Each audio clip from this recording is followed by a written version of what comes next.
ভূমিকা সাধারণত ইচ্ছার স্বাধীনতা বলতে বিভিন্ন বিকল্প কাজের মধ্যে একটিকে পছন্দ করে তা সম্পাদন করার সামর্থ্যকে বোঝায়। ব্যক্তির ইচ্ছা ও কর্মের স্বাধীনতা রয়েছে। ব্যক্তির সে স্বাধীন ইচ্ছা না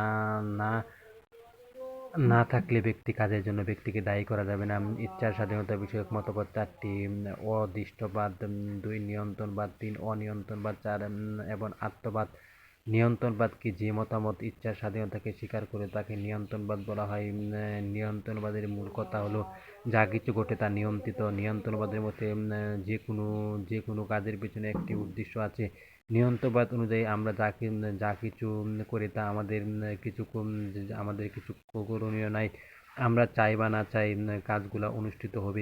নিয়ন্ত্রণবাদ ইচ্ছার স্বাধীনতাকে তাদের সজোরে প্রত্যাখ্যান করেন। তাদের মতে মানুষের ইচ্ছার কোনো স্বাধীনতা ইচ্ছার কোনো স্বাধীনতা ইচ্ছার কোনো স্বাধীনতা নেই।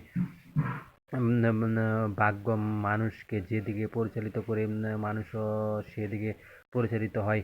সমালোচনা: অনিয়ন্ত্রণবাদ মেনে নিলে মানুষের কর্মের জন্য মানুষকে দায়ী করা যাবে না। মানুষ যদি চুরি ডাকাতি খুন করে তার জন্য তাকে দায়ী করা যাবে না, কারণ অনিয়ন্ত্রণবাদ অনুযায়ী মানুষের কোনো স্বাধীনতা নেই।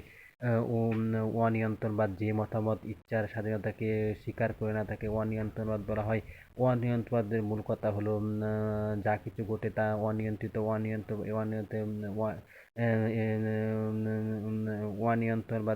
অনিয়ন্ত্রণবাদের মধ্যে যে কোনো কাজের পিছনে কোনো কারণ নেই।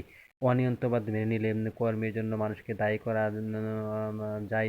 মানুষের চুরি ডাকাতি করলে তাকে শাস্তি দেওয়া যায়।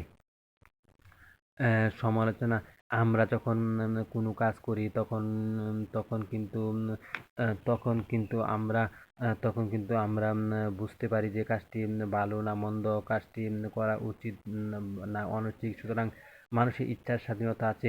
উপসংহার: পরিশেষে বলা যায় নিয়ন্ত্রণবাদ অনুযায়ী মানুষের ইচ্ছার কোনো স্বাধীনতা নেই। নিয়ন্ত্রণবাদ মেনে নিলে কর্মের জন্য মানুষকে দায়ী করা যায় না। অপরদিকে অনিয়ন্ত্রণ অনুযায়ী মানুষের ইচ্ছার স্বাধীনতা আছে। অনিয়ন্ত্রণ অনুযায়ী মানুষের কর্মের জন্য মানুষকে দায়ী করা যায়।